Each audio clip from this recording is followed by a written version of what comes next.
जय गुरुदेव। और दोस्तों, मेरे चैनल तंत्र और अप्सरा विज्ञान में आपका एक बार फिर से हार्दिक स्वागत है। और देखिए, आज मैं आपके लिए जो प्रयोग मैं आपको बताने वाला हूँ वो इतना ज़्यादा विशिष्ट और दिव्य प्रयोग है कि उस प्रयोग का जितना भी की प्रशंसा की जाए उस प्रयोग की उतनी ही कम है। इस प्रयोग को अनंग प्रयोग कहते हैं, ठीक है। और ये इतना तीव्र प्रयोग है कि इसका जिस पर भी इस प्रयोग को एक बार किया जाएगा उस पर ये 101% अपना कार्य करेगा ही करेगा। मतलब कि ऐसा नहीं है कि कार्य नहीं होगा, कार्य तो होना ही होना है। 100% नहीं, 101% होना है। इतना तेज प्रयोग है ये। और ये प्रयोग वास्तव में ही बहुत गुप्त प्रयोग हैं जो मैं आपको बता रहा हूँ। और प्रयोग को बताने से पहले मैं एक आपसे रिक्वेस्ट जरूर करूंगा कि वीडियो को पूरा देखना, स्किप मत करना बिल्कुल भी, क्योंकि साधनात्मक जो बारीकियां हैं वो आपको ठीक प्रकार से समझ में आ जाए। क्योंकि अगर आप आधा अधूरा वीडियो देखेंगे तो फिर आपको ठीक से समझ भी नहीं आएगा और आप मुझसे वीडियो के कमेंट में आप मुझसे पूछते रहेंगे। और कई बार ऐसा होता है कि वक्त नहीं मिल पाता है तो मैं जवाब नहीं दे पाता हूँ। तो इसलिए आप वीडियो को पूरा देखना, स्किप मत करना। और वीडियो को शेयर भी जरूर करना, क्योंकि अगर आप शेयर करते हैं वीडियो को तो दूसरे लोगों को भी उसका लाभ मिल जाता है। तो इसलिए आप ये परोपकार का कार्य भी कर सकते हैं। और जो व्यक्ति मेरे चैनल पर नए हैं उनसे रिक्वेस्ट है कि चैनल को सब्सक्राइब कर लें और साथ में ही बेल के बटन को भी प्रेस कर लें, ताकि जो भी मैं लेटेस्ट वीडियो डालूं उसका नोटिफिकेशन आपको तुरंत मिल जाए और आप उस वीडियो को देख पाएँ। क्योंकि मैं ऐसे ही वीडियो आपके लिए लेकर के आता रहूँगा और आपको इस जानकारी को मैं देता रहूँगा, ठीक है। तो अब मैं आपको बता देता हूँ, ये जो अनंग प्रयोग है इसके द्वारा कामदेव को भी प्रसन्न कर अपना अभिष्ट जो तुम्हारा कोई भी कार्य है उसको भी प्राप्त किया जा सकता है, ठीक है। यदि तुम्हारा कोई प्रिय व्यक्ति है, वो किसी बात पर तुमसे नाराज हो गया है, भाई आपका भाई भी हो सकता है, आपका बेटा भी हो सकता है, बेटी भी हो सकती है, आपकी घरवाली भी हो सकती है, या आपकी प्रेमिका भी हो सकती है, या फिर ऐसे अवस्था में आप इस प्रयोग को कर सकते हैं। उनके ऊपर जब आप प्रयोग करेंगे इसको तो आप देखेंगे कि आपको आश्चर्यजनक आपको परिणाम सामने आएंगे, ठीक है। और यदि आप जैसे कि मान लिया मेरे कोई पत्नी है या फिर पति हैं, अगर वो किसी दूसरे पर आसक्त हो जाते हैं, कई बार ऐसा होता है कि पति किसी दूसरी स्त्री पर आसक्त हो जाता है, उससे प्रेम करने लगता है, अपनी पत्नी का वो बिल्कुल भी ख्याल नहीं रखता है।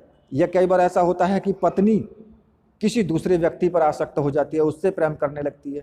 तो ऐसी स्थिति में पति पर वो ध्यान नहीं दे पाती है, तो दोनों का घर बिगड़ने के और टूटने के कगार पर आ जाता है। तो ऐसी स्थिति में भी इसका अगर आप प्रयोग करते हैं तो एकदम अचूक प्रयोग है ये। इस प्रयोग का एक तरीके से बोलते हैं ना कि सानी नहीं है कोई।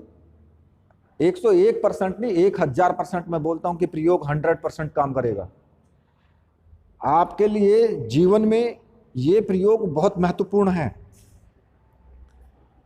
और वो व्यक्ति तुम्हारे पास वापस लौट करके आएगा ही आएगा। अगर कोई व्यक्ति घर छोड़ करके भी चला गया है ना, कई बार ऐसा होता है कि लोग घर छोड़ करके चले जाते हैं, मतलब कि नाराज हुए और घर छोड़ के चले गए। तो ऐसी स्थिति में भी अगर आप इस प्रयोग को कर देते हैं तो वो व्यक्ति वापस लौट करके आएगा तुम्हारे पास और तुम्हारे सामने ही रोएगा, गिड़गिड़ाएगा और अगली बार ना जाने की कसम भी खाएगा। ये मैं आपको बता रहा हूं इस चीज को, इतना तेज प्रयोग है ये। मतलब कहने का ये है कि किसी के हृदय को अगर जीतना है तो इस प्रयोग से बढ़कर कोई भी प्रयोग नहीं है। ये आपको 100% सत्य मैं बता रहा हूं। और इस प्रयोग को आप जरूर करना, क्योंकि ये प्रयोग आपके जीवन में एक नई खुशहाली ला सकता है, ठीक है। तो आगे मैं वीडियो को ज़्यादा लंबी ना करते हुए आपको प्रयोग बता देता हूं कि आपको प्रयोग कैसे करना है। देखिए, किसी भी शुक्रवार की रात्रि को 10 बजे के बाद आपको सुंदर वस्त्र धारण करने हैं, ठीक है। और उत्तर की तरफ मुख करके आपको बैठना है और अपने सामने जो चौकी आप रखें उस चौकी पर लाल वस्त्र का रंग जो लाल रंग का जो वस्त्र है वो आपको बिछाना है। चौकी पर लाल वस्त्र बिछा लें और उस पर आपको दिव्य अणंग यंत्र को स्थापित करना है।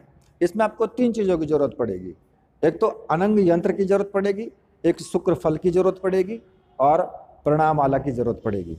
ठीक है, तो आपको क्या करना है, लाल रंग के वस्त्र पर आपको उस अनंग यंत्र को स्थापित करना है और उसका सामान्य पंचोपचार पूजन करना है। पंचोपचार पूजन के लिए मैं पहली वीडियो में भी बता चुका हूँ।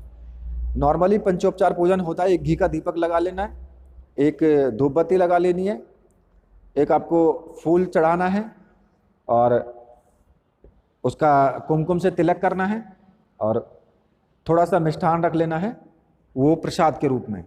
ठीक है, वो आपको पंचोपचार पूजन आता है, ये पंचोपचार पूजन में, तो वो आपको छोटा सा पूजन इनका कर लेना है।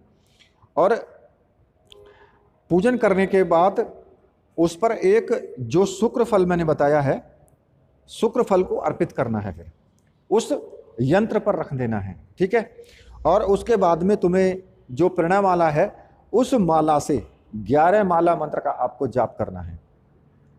ठीक है, 11 माला का मंत्र का आपको जाप करना है। वो 6 दिन की साधना है, ये लगातार आपको 6 दिन तक करना है, क्योंकि लगातार 6 दिन तक ही ये साधना जब करोगे तो तभी साधना संपूर्ण होगी और तभी फलदायी भी होगी। और जो मंत्र है, मंत्र मैं आपको बता देता हूं कि मंत्र आपको कौन सा इसमें जपना है, और मंत्र को मैं वीडियो में भी दे दूंगा ऊपर और डिस्क्रिप्शन में भी दे दूंगा। आप वीडियो को पूरी देखना तो वीडियो में ही आपको मिल जाएगा। मंत्र इस प्रकार से है, ओम ह्रौम अनंग देवाय त्रलोक्य सम्मोह ह्रौम नमः। ठीक है, और ये साधना आपको 6 दिन तक लगातार करनी है। और ये भी आप मान लीजिए, यदि किसी व्यक्ति विशेष के लिए ये साधना संपन्न कर रहे हो ना तुम, तो साधना के प्रारंभ में ही तुम्हें संकल्प ले लेना है कि मैं अमुक व्यक्ति के संबंध में इस साधना को संपन्न कर रहा हूं। ठीक है ना भाई, अगर जैसे मान लिया तुम्हें किसी व्यक्ति पर कोई प्रयोग करना है, उसको सम्मोहित करना है, तो थोड़ा सा अपनी अंजलि में जल लेकर के और संकल्प कर लें कि मैं अमुक व्यक्ति के संबंध में ये साधना संपन्न कर रहा हूं।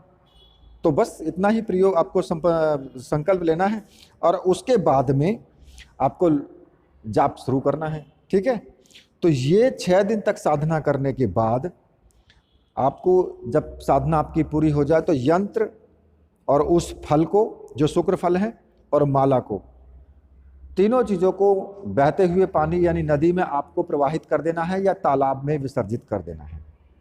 जब आप ऐसा कर दोगे तो प्रयोग आपका सफल होगा और आपको सफलता जरूर मिलेगी और आपकी मनोकामना भी पूर्ण होगी।